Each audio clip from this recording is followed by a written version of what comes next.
که ما امروز میخوانیم درس انساج و نسج است. شما میفهمید که ما یک درس خوانده بودیم برای مرحله تشکل انسان. او رو ما خوانده بودیم مکمل که انسان چه قسم تشکیل پیدا میکنه. که اول مرحله پروتوپلازم است، دو مرحله بنام سل یا حجره است، سوم مرحله تیشو یا انساج است، چهارم مرحله ارگن یا عضو است، پنجم مرحله سیستم و ششم مرحله هیومن بادی.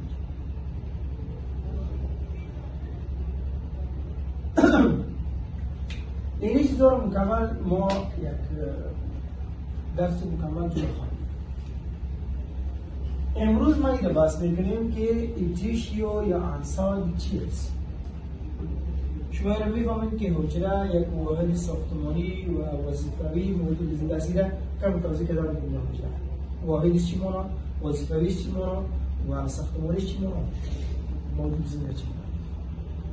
خود بدن انسان که است، انسانی که ما امروز میخوانیم، بدن انسان از 4 نوع نسل ساخته شده.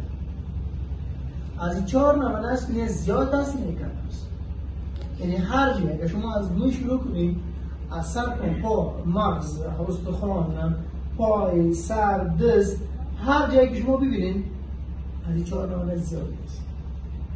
یا از این 4 نوع یک تاست یا هر دوش اینجا است. بیره بود بازم.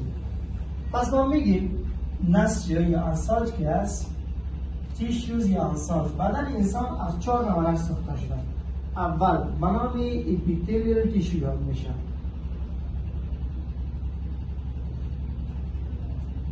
اپیتلیال تیشو یا نسج بشروی.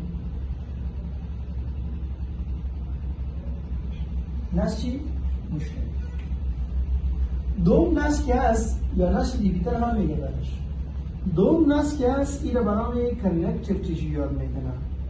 کانکتیو تیشو یا نسج منظم. نسج منظم برش میگن. نسج منظم برش میگن. این دوم نوع نسج است که در بدن پیدا میشه. و سوم که است این به نام ماسکولار تیشو یاد میشه. ماسکولار تیشو یا نسج عضلی. ماسکولار تیشو یا نسج عضلی، این عضلات که شما می‌بینید این باز تقسیم بندی خود داره، کدام ما کجا بخوریم اینجا است. این نسج سومی است که در بدن ما پیدا میشه. چهارم که است، چهارم به نام نروس تیشو یاد میشه یا نسج عصبی. یعنی شما می‌بینید اگر بدن انسان که است این هیومن بادی از این 4 نوع نسج داره، نه زیاد است نه کم است. اگر شما استخوان رو ببینید، اگر شما جلد رو ببینید، اگر شما هر عضو بدن رو ببینید، اگر غضروف رو ببینید، تمامش خودش مربوط این نسج انسان میشه. زیادتر یک ما جدا بخوانیم کجایش در کجا خراب داره است. پس اول ما میایم نسج اپیتل رو بخوانیم که نسج اپیتل چی است؟ بعد از این دارم میشه. اول نسج اپیتل است، اپیتلیال تیشو. اپیتلیال تیشو یا نسج بشنوی برش میگن.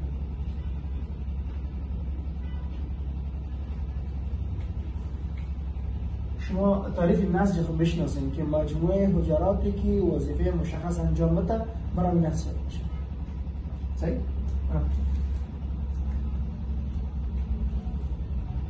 مجموعه حجراتی که وظیفه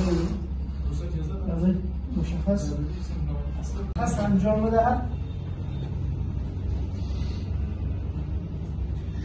برای نسج میشه. 4 نوع است، یا اپیتل است، یا منظم است، یا کانکتیو تیشو، یا ماسکولار یا نسج عضلی، یا نروس تیشو یا نسج عصبی است. به می 4 نسل یک کتاب کلان 1000 صفحه نوشته شده.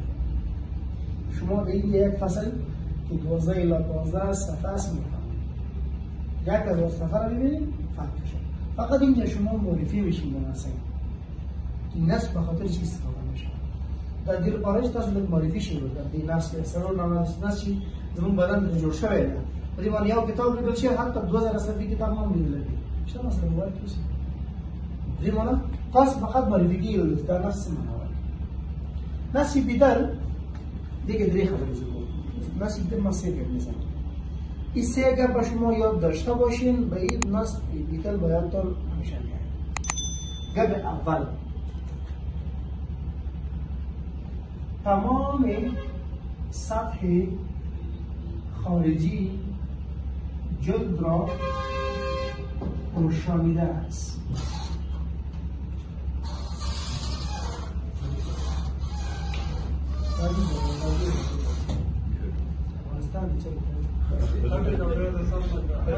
در جای ویب که ویدیو کی سعی کنم این سه که شما داشته باشید. این سه که به هر جای شما پیدا کردین بفهمید که نصیب است.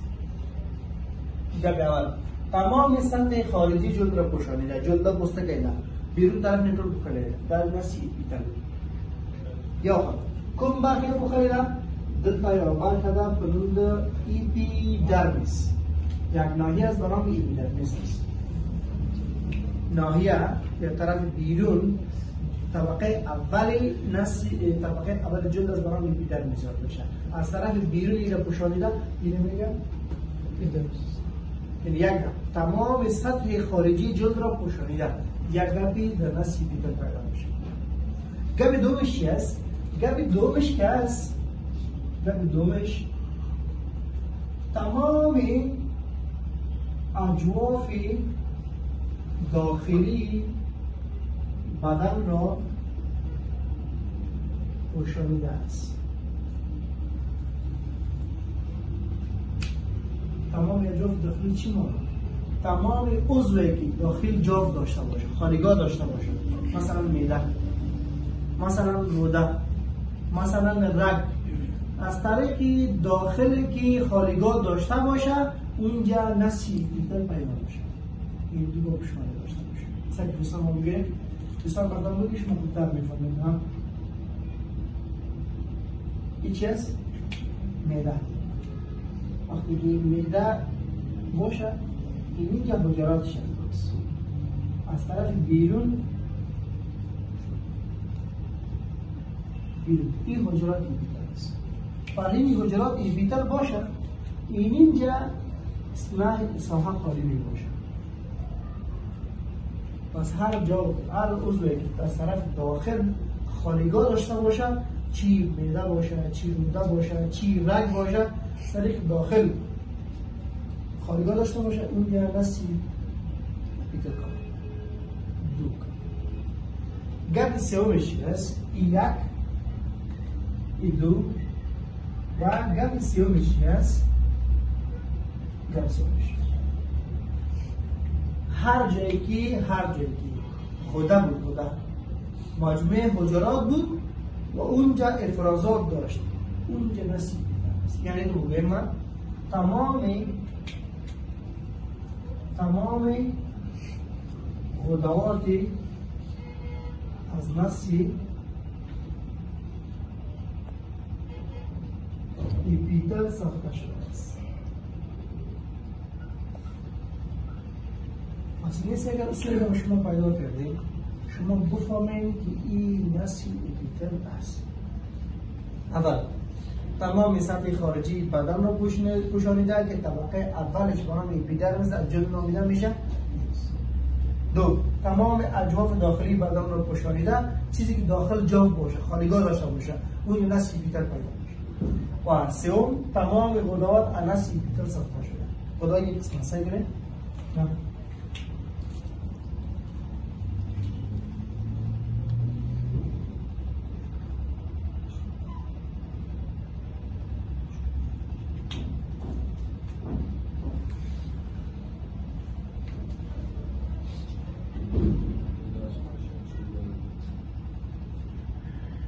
ملاحظه کنید این حجرات هستن. وقتی که مجموعه حجرات باشد وظیفه مشخص انجام بده، این وظیفه مشخص از این افرازات است. این افرازات خود پیش میبره، همین خودش از نسل بیتل ساخته میشه، باز از بدن بیرون میشه.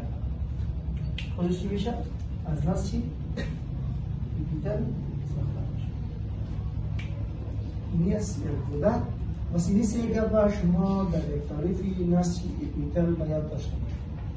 اینی سه گپ داشت. بفهمید که شما نسل بیتل میخواید. اینو بگیرید